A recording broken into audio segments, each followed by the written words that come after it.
Hey, ladies and gentlemen, boys and girls, Chris Maloney back with you for another edition of the Throwdown. Chris Maloney, episode number 10. Today is Friday, April the 12th, 2024. Coming to you live from London, Ontario, Canada. And this light is just a little bit too bright. Yeah, there we go. A little bit better. People in the audio have no idea what I'm talking about. But yeah, I am back for another edition of the Throwdown with Chris Maloney. And 2 weeks in a row. Excited. And how could you not be after the week that we had pro wrestling base wise, as well as everything else going on in the world? Episode number 10 was officially scheduled for yesterday. And, I had it all set 7 o'clock yesterday, would have been a Thursday, the 11th of April. But I got asked to do the recap for TNA Wrestling Impact last night for the Wrestling Observer. So I, decided to one day is not going to matter that much. I'll have more to talk about anyways. So I did the recap for WrestlingObserver.com yesterday for TNA Impact. A pretty good show last night. And now here we are, episode number 10. Yesterday was also National Pet Day. And I was all excited about it because I've got pets and I'm a pet lover, obviously. But so, yeah, April the 11th is National Pet Day. Dedicates the day to those pets who may not always get the companionship and attention pets deserve. While loving our pets is something we do every day, the observance encourages helping out orphan pet companions. So that being said, I had it all set up to go yesterday. I'm going to do it today just because I'm a pet lover there. So here we go. So that is Rizzo on the left. That would be Zoe on the right. Zoe has since passed almost 5 years to the day. She ended up passing away back in actually 6 years to the day. Jeez. So yeah, she passed away back in 2018. She's an older cat. She was a cat that was had gone from outdoor cat to indoor cat. And when I met my girlfriend, who's now my wife, she absolutely adored me. I adored her. She loved chips. I'll show you another picture of her here as well. This is Zoe. She loved chips, so if I had a chip, she would share the chip bag with me. If I left the chip too long in my hand, she would smack it out of my hand. I would wake up several mornings because my wife used to feed her peanut butter, and she'd feed it to her on a spoon, and then she'd place the spoon on the ground. So a lot of times, first thing in the morning, I wake up and hear the spoon rattling across the kitchen floor, and Zoe would just be going nuts on the peanut butter. But yeah, she's very, very sweet cat, very sweet kitty, very protective too. So back in that picture there, the first picture there, so Rizzo on the left-hand side, she's very protective of Rizzo, mother kind of hen, so to speak. But yeah, I still miss my Zoe 6 years later. So yeah, anyways, and then we go on to these two here. So we got on the left, we got Ollie. On the right, we got Jasper. You've seen Jasper on the show here before. Jasper is my dog, obviously. About 2 years old, turned 2 about a week ago. Ollie is, but the same age as my daughter Emma, just a couple months later. So yeah, he is going on 6 years old. But yeah, they amazingly enough, they love and hate each other all at the same time. But yeah, from there we'll go into this picture here, and there you can see the love. So this is they're just chilling out, so to speak, and they will fight whenever they can, chase each other, but at the end of the day, that is what they like to do best. So yeah, so in honor of National Pet Day, those are my pets. The past 10 years or so, almost. Yeah, it's almost 10 years with my wife. Not married for 10 years, but almost 10 years with her. It'll be going on, mathematically 7 years in September for us married. So yeah, so it's been a while, but yeah, that's in honor of National Pet Day right there. As always, do anniversaries and birthdays with regards to the show. So birthday, Stan the Man Stasiak, April 13th tomorrow, born in the state in 1937. Anniversary, Gene Kiniski is on the 14th, so Sunday. Canada's greatest athlete, Gene Kiniski, passed away on this date in 2010. So that's Gene Kiniski on the 14th. Birthday, Janine Garside. She is a former pro boxer here in Canada on the 14th. She was born on this date in 1978. Birthday, Alexia Nicole, the one and only bubblegum princess, as she's to be called, but now CPW HOF inductee, class of 2022, I believe it was. She is now the Bionic Woman, Alexia Nicole. She was born in the state in 1996. That was on the 15th. Birthday, Arturo Gatti, former pro boxer, on the 15th as well. The late Arturo Thunder Gatti was born on this date in 1972. He ended up passing away, what looked like it was a murder, ended up passing away, looks like because of suicide. But yeah, it was a huge deal. I forget when it was, early 2000s, I think it was, maybe. But I have to go back and look. But yeah, Arturo Gatti, his birthday was on the 15th, back in 1972. Birthday, Yukon Eric. The late Yukon Eric was born in the state in 1916. That is on the 16th. The one and only, this guy right here. So you can see him there. That is the one and only Hot Rod, Roddy Piper. He was born on April 17th. The late Roddy Piper was born in this date in 1954. This here is not my original. It's one I have purchased since. But this here, he is one of the first two LJNs I ever got in my life. It was him and the Iron Sheik. And it was a birthday party of mine. I forget if it was grade 2, grade 3, grade 4. But yeah, he was one of the first two LJNs I ever got in my life. I own two of these guys now. One has on this side there, he's got a little bit of a mark that I've got paint for. I've got to do it up. This guy here is pretty good condition. Still going to find his kilt, so to speak. The other guy's kilt as well. But huge collector of Roddy Piper memorabilia. Have his book. And two of those LJN figures. I have a few of the Hasbros as well, amongst other things. But yeah, he's one of my favorite wrestlers ever. But yeah, he was born 1954 on the 17th of April. Ended up passing away, I think it was 2015. I want to say, I have to go back and look. But yeah, the late Roddy Piper, celebrating a birthday, 17th of April. And then finally, anniversary, UFC 97. Redemption. That was on the 18th. UFC 97 Redemption took place at the Bell Center, Montreal, Quebec on this date in 2009. So yeah, so that birthdays and anniversaries there. So as I always do, as well as tidbits, as well as topics. This was unique. GCW says Sabu no-showed Indie Wrestling Hall of Fame ceremony. That was on the 7th.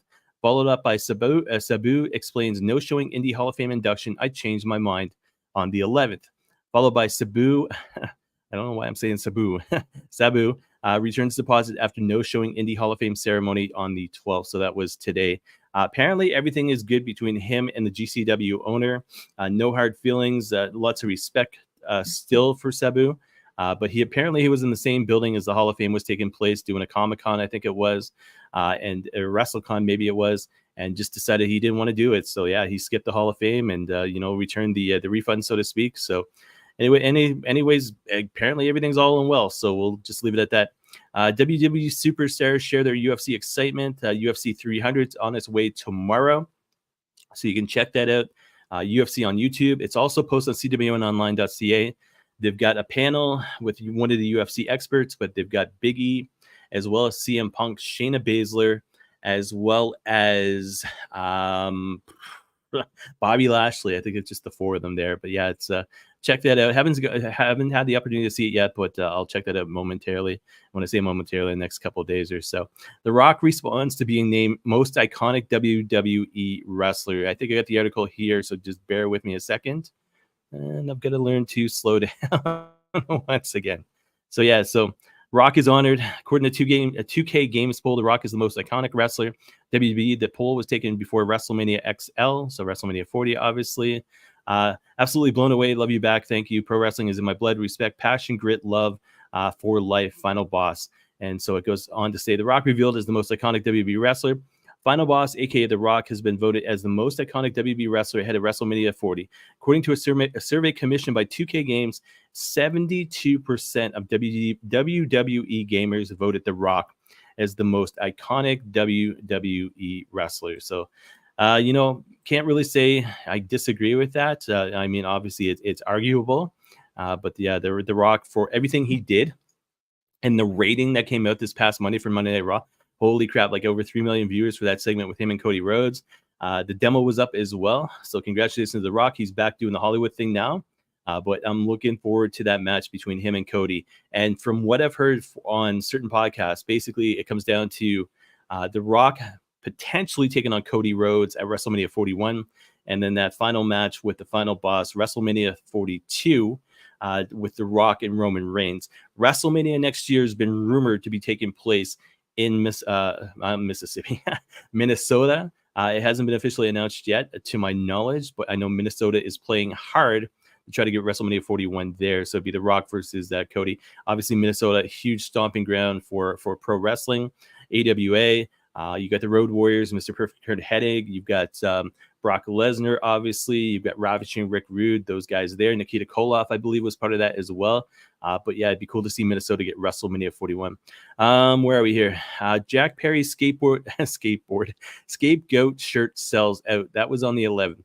I'll get into that momentarily, but if anybody saw AEW, and a lot of people did, Dynamite this past Wednesday, obviously Scapegoat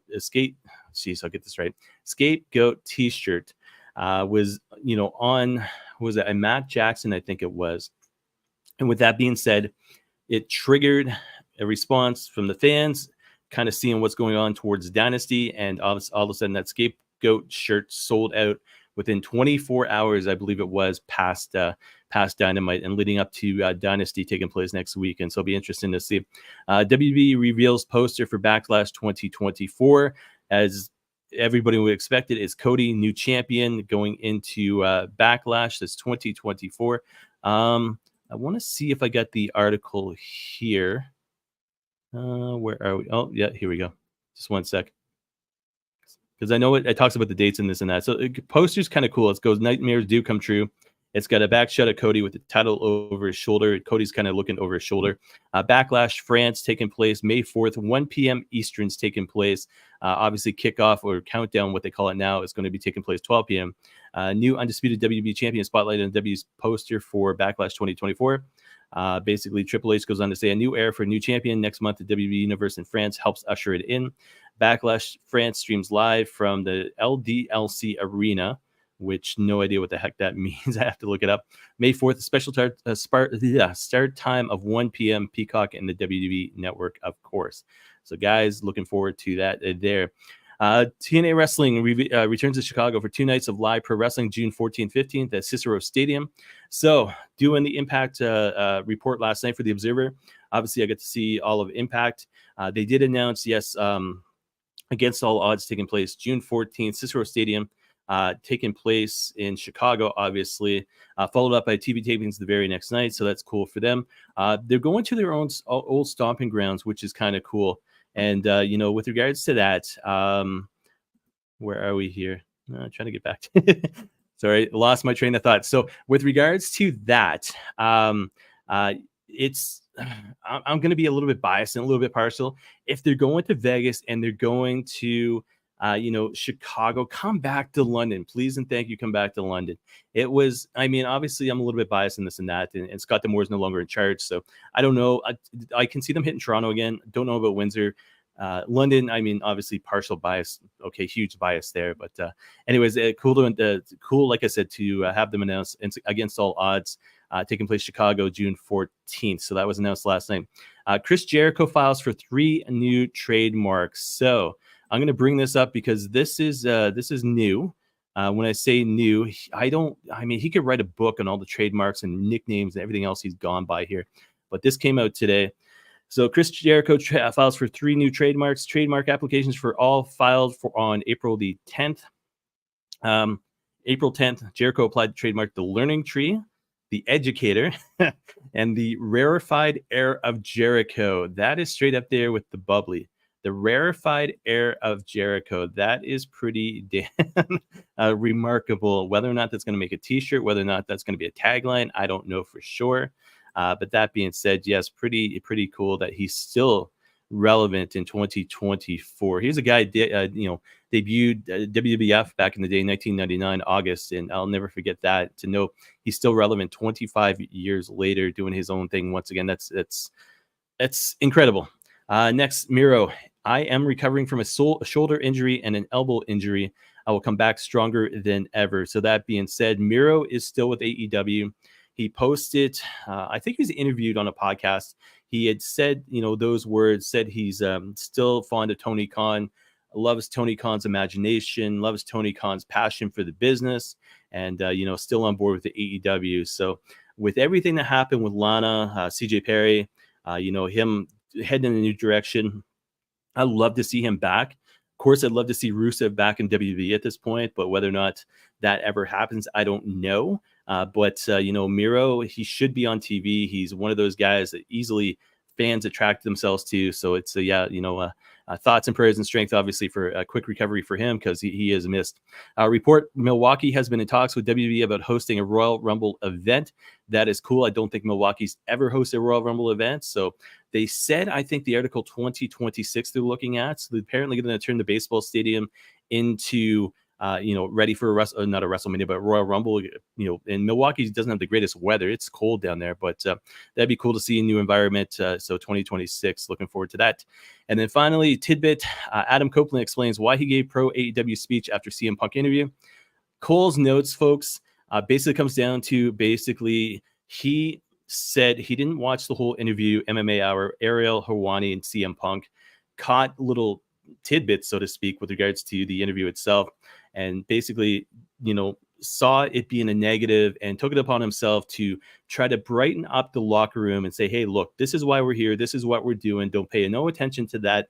Try to focus on what you love about wrestling. Try to focus on you being a wrestling fan, where you want to go in life, where you want to go as a wrestler, so to speak, and kind of just like a pep talk, so to speak. It's like, it kind of reminds me of a football team being down at halftime and coming back and winning the game. It was just simply a pep talk. And some people took it negatively, and whatever the case may be, but it's Edge, it's Adam Copeland.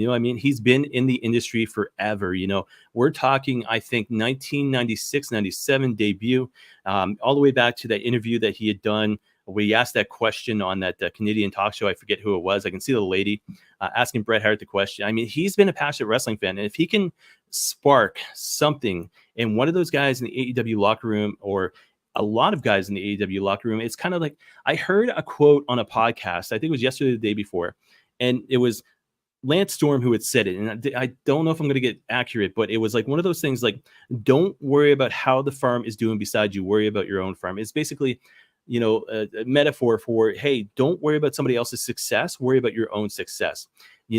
If you are a wrestler and you're in front of 500 fans, great. You're still in front of 500 fans. You're still enjoying your passion. You're still doing your thing. If you're in front of 5,000 fans, great. If you're in front of 50,000 fans, great. If the WWE at this point is in front of 50,000 fans and you're only in front of 5,000 fans, who cares? Love it. Do your thing. Stop trying to compete. We've seen what happened WCW, WWE. We saw what happened when TNA Wrestling, loved them to death, tried to compete against the WWE on Mondays and Tuesdays, I think it was. We saw what happened at AEW, try to compete with NXT and this and that. And competition's good to a point. Competition is great, but if you are competing to try to put one of the other companies out of business, that is not good. And I will say that to my grave. That is not good. The fact that TNA Wrestling, the fact that Impact TNA Wrestling, can't say ROH at this point, but New Japan Pro Wrestling, GCW at this point, AEW, Stardom, all these places exist. If you're not WWE, and look what happened with Cody. Cody wasn't happy. Look what happened with Brody Lee. Brody Lee wasn't happy. They moved on. And to think what would have happened with Brody Lee's career if he hadn't passed away, you know what I mean? Cody, look at the success he has done. Ethan Page posted, what was it, a picture on, I think, Twitter, X, with regards to them being tag team champions for, I think, Alpha One, when Cody was in that transition phase from the WWE into doing the stuff for Impact Wrestling, and do the stuff for ROH, doing the stuff for New Japan Pro Wrestling, and then to know he main evented 2 nights of WrestleMania. He is the current WWE champion. I will be off the air in time for SmackDown, by the way, because I want to be able to see that. And to know he is the new undisputed champion, he took a chance on himself. And it's what I want to see a lot of these guys do. It's like, I don't know. I can't say any more than that. It is what it is. Stop focusing on the farm beside you. Focus on your own farm. That's Lance Storm should trademark that, put it on a t-shirt, write a book about it. I don't know, but that's just how I feel about that. From there, speaking of hot topics, so we are into topics now. Mark Briscoe captures the ROH World Title. Thank you, Tony Khan, for doing that. 11 years to the day that Jay Briscoe had won that championship. Final moments, Mark Briscoe ate a back fist from Kingston. Mark rocked Kingston with a cutthroat driver for a 2 count.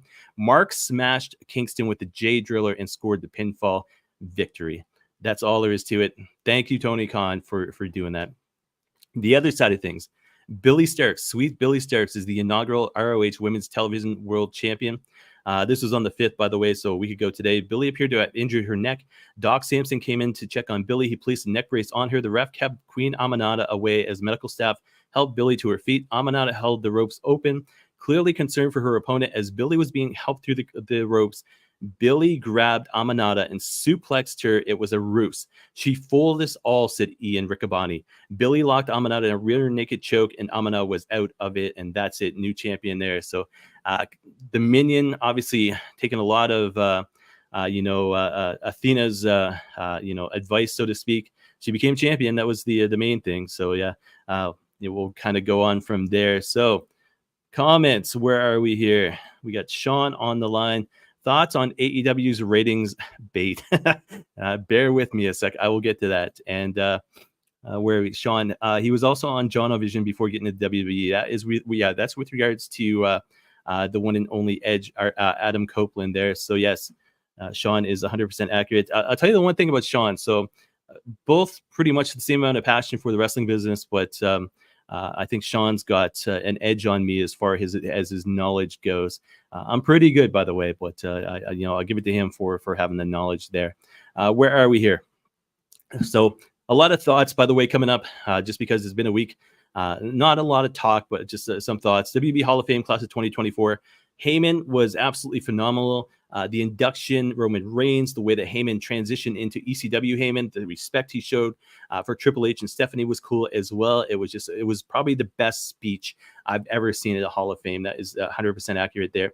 US Express, that was teary. They had obviously Mika, as well as I want to call him Bo Dallas. I forget. Taylor come out and did the speech and paid tribute to Bray Windham, and then all of a sudden the US Express came out, did their speech, and Mike was having a hard time holding up his phone trying to find the light, and then sure enough Barry Windham handed him his phone. Tag team partners right there, and the Fireflies hit the arena. I think they played the music as well, but it was a very touching moment to see.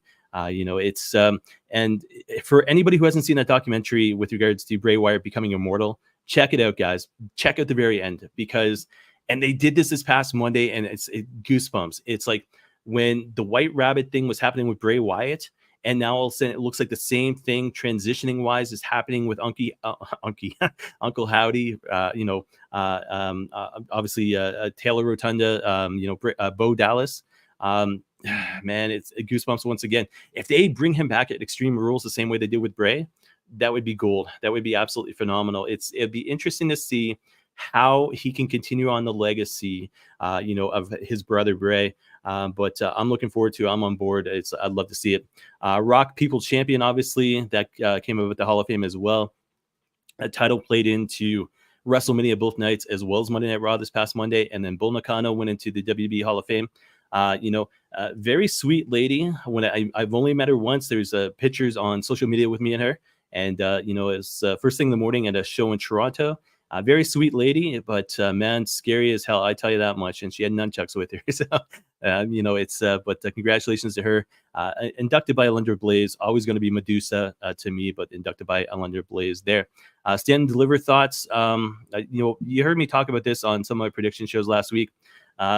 Pretty cool to see them put the title on Roxanne Perez. Surprised they didn't put the titles on Axiom and Nathan Frazier that night, but they did the following Tuesday. And then obviously Trick Williams, I know where they're going with him. They obviously pulled it off on this past Tuesday with him and Ilya Dragunov and Carmelo Hayes. And basically, the title versus career in NXT, so to speak. I like the idea, but the fact is, when it comes down to it, I don't think Trick is ready as far as the popularity goes, the people go, the t-shirt sales, whatever the case may be. But when you go back and watch that match against Carmelo last Saturday, he is still green. He's still missing spots. I don't know if it was nerves, whatever the case may be, but it's the same thing as bringing Tiffany Stratton up. It's, yes, they are, amazing looking people with amazing moves, and they can talk and everything else and sell merch. But the fact is, when it comes down to straightforward wrestling, I don't think Trick's ready. I know where they're going with it, but I don't think Trick's ready. I'll leave it at that. WrestleMania Saturday thoughts. Sami Zayn, man, awesome. Jey Uso, awesome. The main event, predictable. They weren't going to mention Bloodline Rules without having Bloodline Rules take place on the Sunday. And then I'll go into Sunday here just quickly. Obviously, Becky. Becky was night one. Becky getting defeated, I thought was going to happen because I thought her and Seth needed time off, and obviously that is the case right now. Seth ends up losing night one. Sami Zayn, my God. I mean, if you were to ask me my top two matches WrestleMania weekend, Sami Zayn would be one of them versus Gunther, as well as the main event, Cody taking on obviously Roman Reigns there. If you watch the match in its entirety, I don't know how long it was officially, but that match between Cody and Roman, they could continue for another hour and I wouldn't have cared. I was drawn into it. I was a fan. They hit every single mark except for Austin being there. And from what I've heard, it came down to money with regards to Austin. That being said, it's the match. If I were to redo my top 40 WrestleMania moments of all time, it would be hard not to put Cody versus Roman number one or number two. I was a little bit biased as far as number one, number two, because I was there for Hogan and Rock, and Ultimate Warrior was one of my favorites as a kid. But man, that match between Cody and Roman, the excitement, the intrigue, the emotion that went along with it, like, holy crap, I can watch that match forever. You know what I mean? It's just one of those great matches. So if you haven't seen WrestleMania and you want to watch one match or two matches, Sami Zayn versus Gunther, or, go out of your way and watch basically the main event between Cody and Roman Reigns, and all the my new favorite word, hoopla, all the hoopla that happened in that match. But it was pretty damn cool. And then the obviously after the match, Cody's speech, and it was phenomenal. I'll tell you that, it was phenomenal. It was, in the words of Pat McAfee a couple of years ago, stupendous. And I'm not a big fan of stupendous, but that's what it was. Raw after WrestleMania thoughts. I watched this past Monday, commercial free for the opening, I think 55 minutes, whatever it was. Cody versus The Rock was weird. They some of the answers I've gotten this past week with regards to what was placed in Cody's hand. Somebody was like a mini Dusty Rhodes Hasbro figure. Another one was the gold watch that was referred to that Dusty had pawned. Another one was the lighter. And with regards to the lighters, because if you had heard, or you heard me talk about last week, Cody's bust being on fire, and maybe The Rock had done it up. And so apparently The Rock might have put a lighter in Cody's hand. And The Rock, before he left, said, "Cody, don't break my heart again." So it's going to be interesting to see how it plays out. But Raw this past Monday, absolutely phenomenal. Obviously, Ilya Dragunov was there. Roxanne Perez was there as well. It was the Raw after WrestleMania. It was cool. It was fun to watch. I watched the whole 3 hours of it, and it was just it was great. WWE draft coming up, the 26th on SmackDown, 29th on Raw. Obviously, I think they're going to do it right this time. If you heard my predictions, I was right about the tag team scene. They separated the titles. They've got the A-Town Down Under on one side, the Awesome Truth on the other side. Oh, that was cool too. The Awesome Truth on Monday, and also our Truth referencing Little Jimmy, and it wasn't Little Jimmy. It was actually John Cena come out. That was a cool moment as well. But the draft, I think this time around under Triple H, I think is going to be successful. I think we're going to see it actually happen the way it should have happened every single time, and it's been a long time, but I think the draft is actually going to matter this coming year. So the 26th on SmackDown, like I said, and the 29th on Raw. WrestleMania XL becomes the most successful event in WWE history. That there I'm going to bring up just to let you guys know how big this damn thing was. And when I say damn thing, I say that in a good way.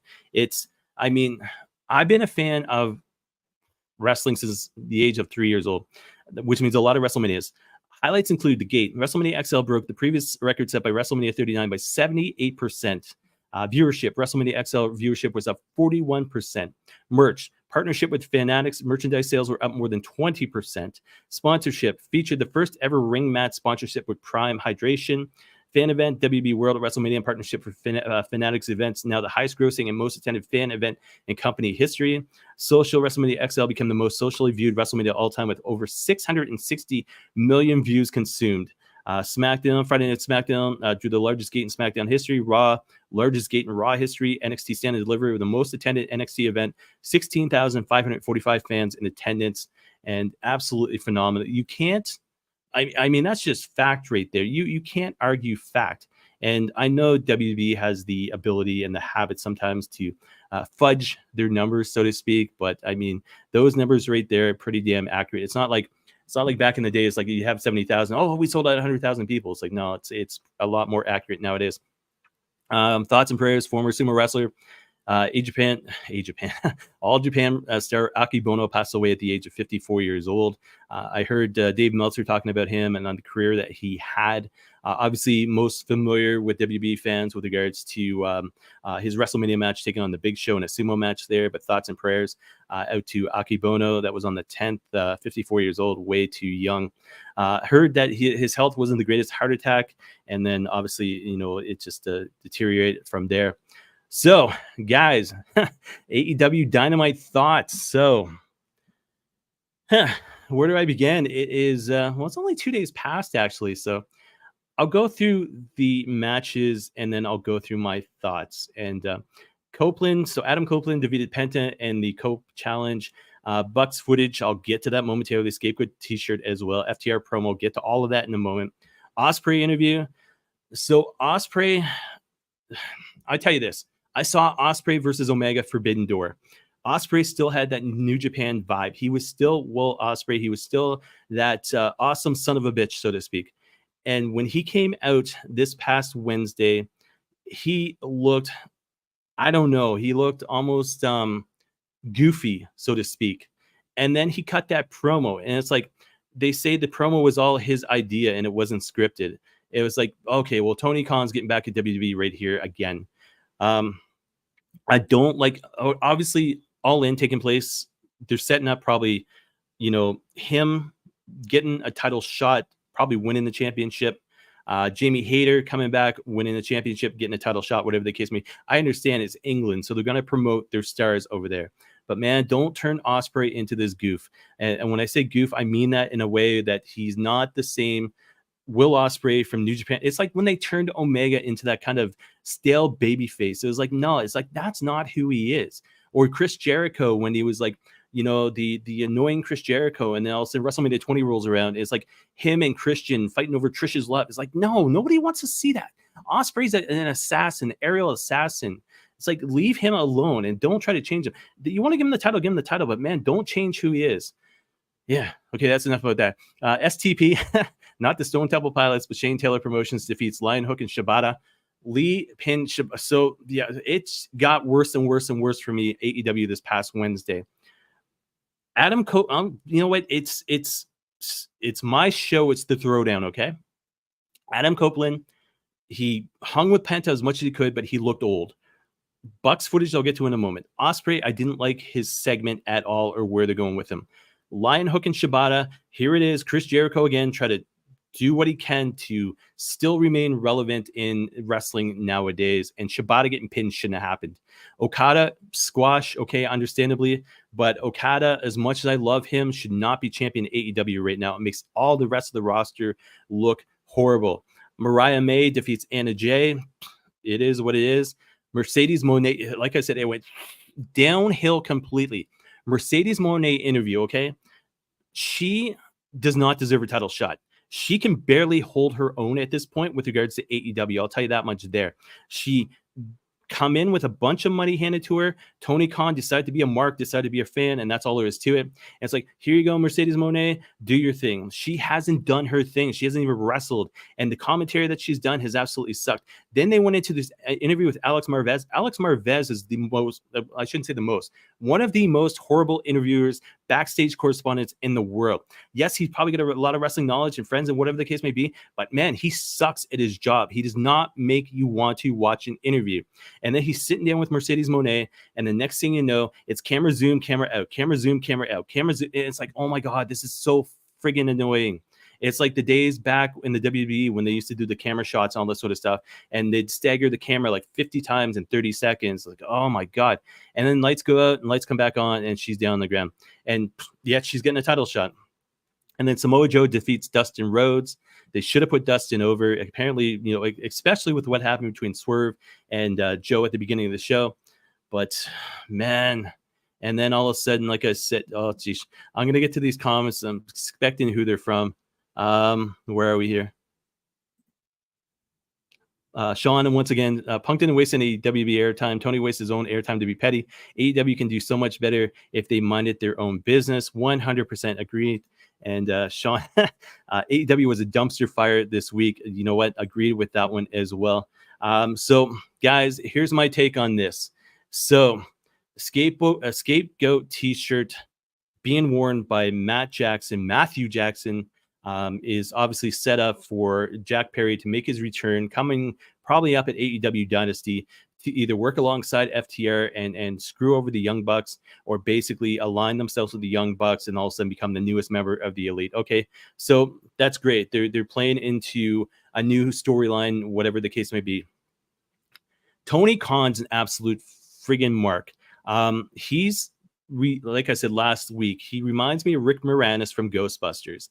But what I picture him being is that guy who had to have every wrestling action figure in the world, every wrestling trading card in the world, sticker, whatever the case may be, playing a video game, had to unlock the entire roster and just kind of sat back and with a stupid smirk on his face and was like, ha ha ha, you know, I can do whatever I want to, and I'm going to book these storylines and blah, blah, blah, blah, blah. It's like, I have no respect at all for Tony Khan. And the reason for it is this. He has no value when it comes to his perception with regards to the wrestling business.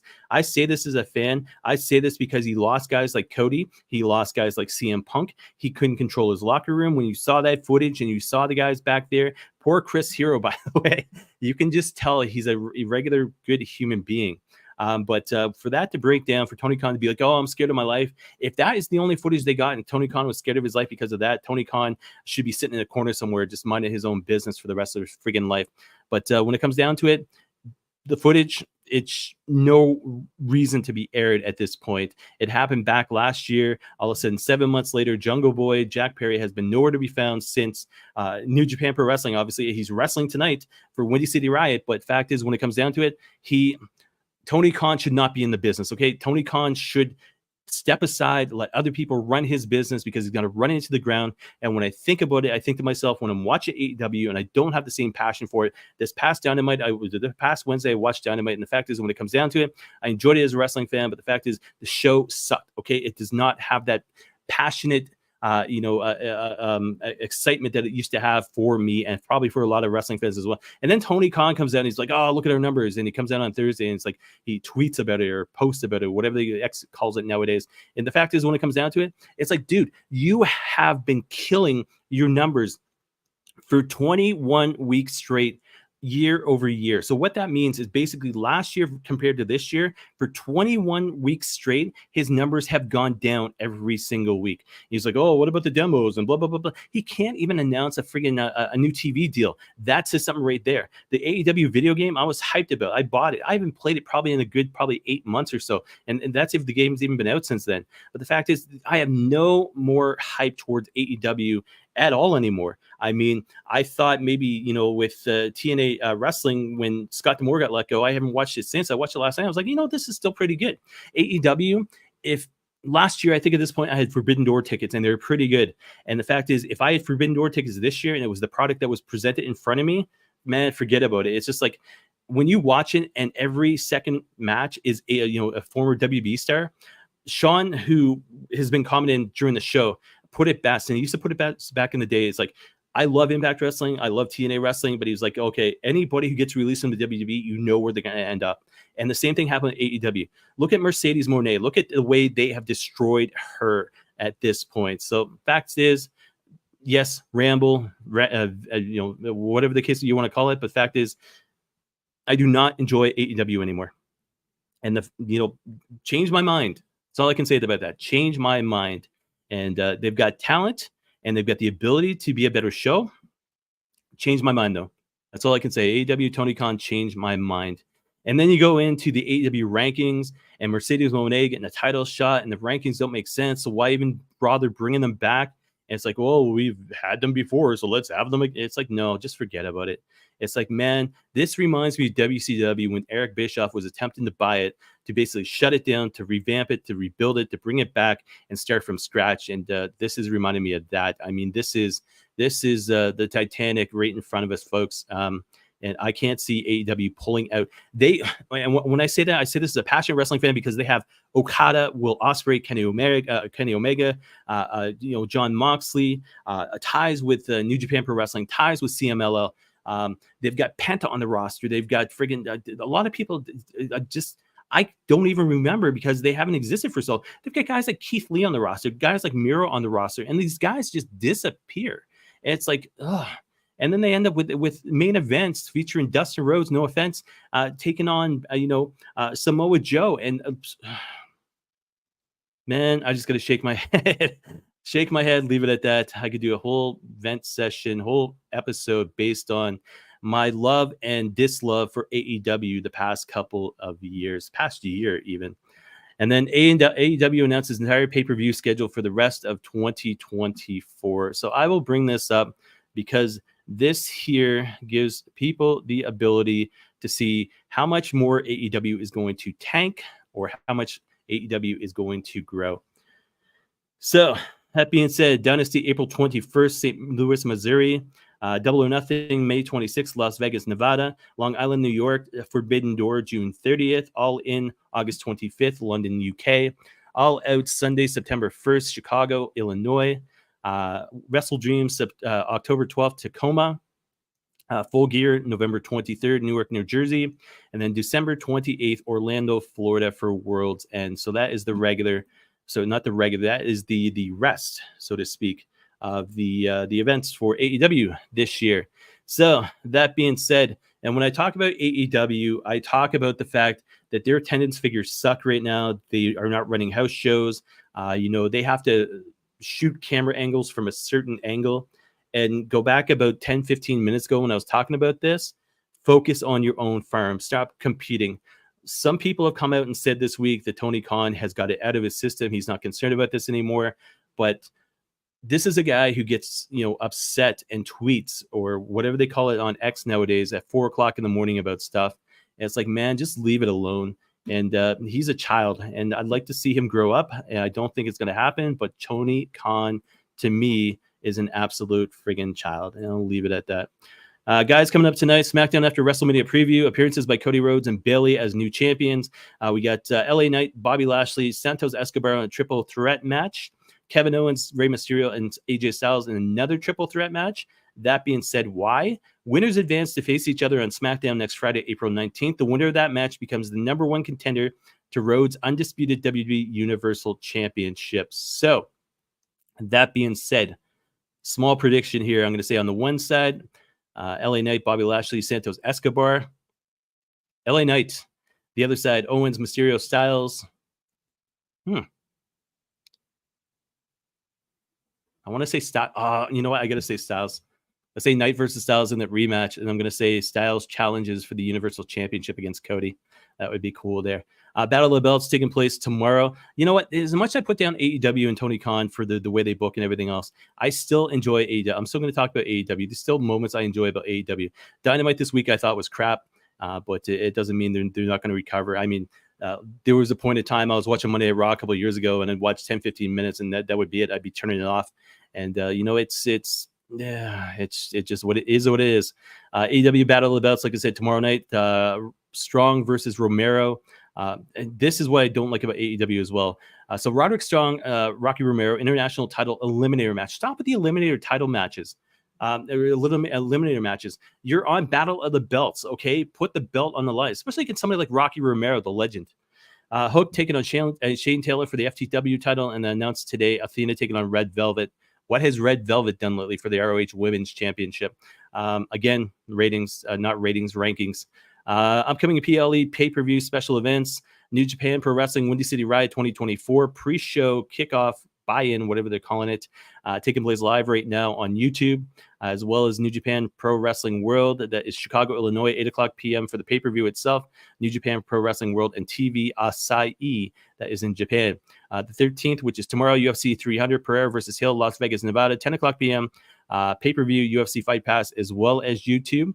TNA Wrestling Rebellion 2024, Las Vegas, Nevada, 8 o'clock p.m. TNA Plus, Triller TV, as well as YouTube. That is on the 20th. That is next Saturday. And next Sunday, AEW Dynasty 2024, St. Louis, Missouri, 8 o'clock p.m. Bleacher Report, pay-per-view, Triller TV, and YouTube. And I would not recommend anybody ordering on Bleacher Report based on the trouble they had last pay-per-view, which would have been was it Revolution with Sting? I think that was the last one there. A lot of people had trouble with it, and that's why they've moved to other platforms there. Upcoming Canadian Mixed Martial Arts Fight League Atlantic 14 taking place at the East Hants Sportsplex. That is Elmsdale, Nova Scotia, 7 o'clock p.m. Atlantic time. Official weigh-ins took place earlier today. They're available on Facebook as well as YouTube. I'll put them on CW and online momentarily. I say momentarily in the next couple of days.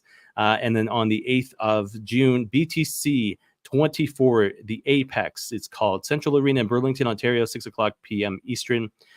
I'm a big fan, I tell you this, of mixed martial arts, and I wish I had more time to get into it more than I could. But my goal is bucket list this year to attend a live MMA event, whether or not it be UFC or just local stuff. When I say local stuff, it's not really local, but it is. But that is on my bucket list this year, to attend a live MMA event. I know London used to have them, but I don't believe they do anymore. Upcoming Canadian indie wrestling events: Loot AEW High Voltage 189 House of Pain, 1531 Boulevard, Tadoussac in Chicoutimi, Nord, Quebec. That's taking place 7 o'clock p.m. tonight. Yeah, that is tonight. So the 12th, that is tonight. So it's taking place right now. Barrie Wrestling, the Fallout Tournament at Ferris Lane Community Church in Barrie, Ontario at 5 p.m. Eastern. We got Smash Wrestling on the 21st, right at the Music Hall, at the London Music Hall. Right at the Music Hall, the London Music Hall, London, Ontario, 5 o'clock p.m. next Sunday, that featuring the Motor City Machine Guns. And yes, hold on a second, another comment. And I'm not forgetting you, Sean. I was saving the best for last. So yes, Hammerlock Pure Wrestling Homecoming at the German Canadian Club, London, Ontario, tomorrow night, 6 o'clock p.m. Eastern, featuring music by After the Lounge. As far as I know, I haven't heard anything differently. Hammerlock also taking place April 13th. Oh, sorry. I'll just post this so I'm not looking like a dummy. Here we are. Save the jokes. I know I look like a dummy, but anyways, so yeah, Hammerlock April 13th, London, Stratford May 4th, and St. Thomas May 25th. I have not been to a show for Hammerlock here in London, and Hammerlock has not been in London, so I'll leave it at that. I have been to a show in Stratford. That was phenomenal. The parking sucks. So, man, if you're going to a show in Stratford, arrive early, to make sure you get good parking. Otherwise, you're walking or you're parking basically on a train track, and then your car is toast. But Stratford, May 4th. Yeah, guys, check that out if you're able to. And then St. Thomas, May 25th. Went to 2 shows last year for Hammerlock Pure Wrestling, and absolutely phenomenal atmosphere at the Elgin County Railroad Museum. Anyways, I was there. I was loyal, and I was, it was a good time. It was a good environment, good atmosphere. Check out cdbanonline.ca. Search Hammerlock Pure Wrestling. You can see my photos. You can see videos on the YouTube account, interviews I did, as well as some footage and stuff like that as well. But it's good family fun event with regards to Hammerlock.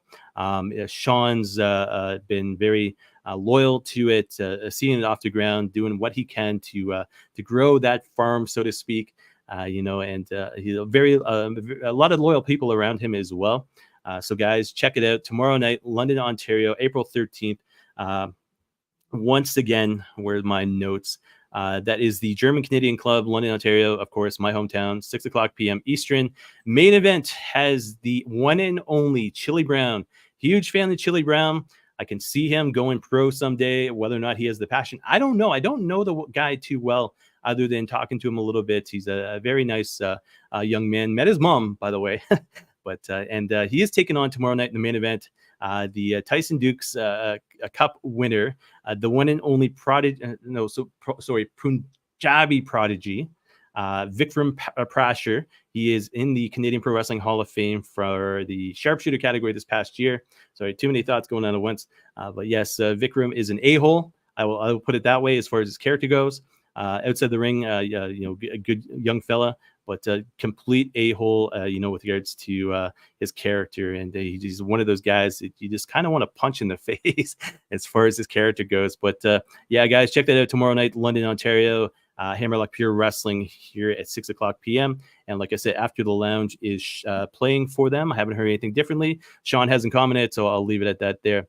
Recently announced as well, Smash Wrestling, the Northern Tournament 2024, taking place London Music Hall. That is on my birthday, June 2nd. I was at a wrestling show last June 2nd, so we'll see if we go 2 for 2. July 2024, Smash Wrestling July fundraiser event to be announced coming up in London, Ontario. So the moment I get word about that, you'll see it on the show or you'll see it on the website. Fundraising events. I don't recall Smash doing a dedicated fundraising event. So it's going to be interesting. And the reason I bring this up, because it's all in my hometown, by the way, it's all in London, Ontario. And then the 8th month of the 8th month, August 18th, Smash Wrestling Super Showdown 9, taking place London Music Hall, London, Ontario. So that is cool, and excited for London, Ontario to be getting these shows as well as the Hammerlock shows in and around the area. I've got 2 more comments. So Sean goes, all is correct. And he goes, thank you. And I will say, you're welcome. I'll leave it at that. But yeah, good luck tomorrow night. Unfortunately, I cannot attend. But good luck to all the guys. Isaiah Cross, you're an a-hole as well. I'll leave it at that. But yeah, good luck to Hammerlock tomorrow night here in London. Finally, guys, Kid Chocolate Mo Jabari talks Bret Hart and his friendship with him, WrestleMania 10, CFL, and more, courtesy of Straight Talk Wrestling with George Mackay. So, guys, check that out on YouTube as well as cwonline.ca. And then ODB on winning her first TNA Knockouts Championship. Food truck business, writing her autobiography. That was on the 11th. That is Wrestling is Life is Wrestling with the one and only Cody Diener. That is on YouTube, of course, as well on cwonline.ca. And I've got to invest. Jeez, I sounded like I was English right there. I am English, but not English. Anyways, it's the end of the show. Who cares? Outro. Yes, this is when I talk about predicts as well as anything else I want to. So that being said, as I always do, I'm going to do this first. Get rid of this. Get rid of this. Thank you for anybody who watching or listening to episode 10, either live or post. We've been doing pretty good traffic with regards to YouTube. It's interesting. So I did 2 prediction shows for WrestleMania this year. WrestleMania Saturday, pretty good. WrestleMania Sunday, it was like basically 3-4 times the numbers of WrestleMania Saturday. I was like, what did I do differently? I had one time too, I did that with regards to Impact Wrestling. And it was like Impact usually get like 30-40 hits. This one had like 95. And I was like, what did I do differently? I was like, did somebody retweet? Did somebody catch on? Did somebody, but whatever the case may be, thank you very much, guys. I enjoy the hits, the traffic, whether it be on Spotify or iTunes or YouTube or Twitch or Facebook or anything at all. Thank you very much. I'm back doing this. I'm back enjoying this. My wife looks at me the other day. She goes, why are you doing this? It's like, because I enjoy it. And I've got 5 shows in the next week or so.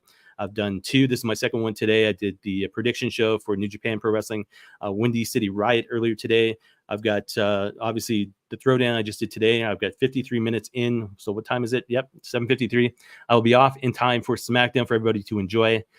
From there, basically, CWN predicts UFC 300, Pereira versus Hill. Yes, I'm going to take a stab tomorrow with regards to UFC predictions. I am still learning with regards to ROH and the new roster, New Japan Pro Wrestling and the new roster, and UFC 300. If I'm going to pick up a time to do a live UFC prediction show, it's going to be tomorrow. So UFC 300, Pereira versus Hill, live tomorrow, 3 o'clock p.m., Facebook, Twitch, as well as YouTube.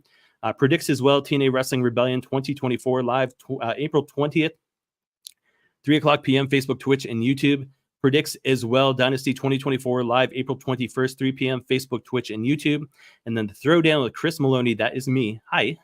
Episode number 11 next week. It's going to take place most likely Thursday or Friday night. Guys, as always, man, I got to use the bathroom right now. That's why I'm rushing. At Chris Maloney, CWN, with regards to social media, as well as you can find cwnonline.ca. So, guys, that is it for another edition not CWN Predicts, but the Throwdown Chris Maloney, episode number 10. Thank you very much for watching and listening, and we'll talk to everybody again sometime soon.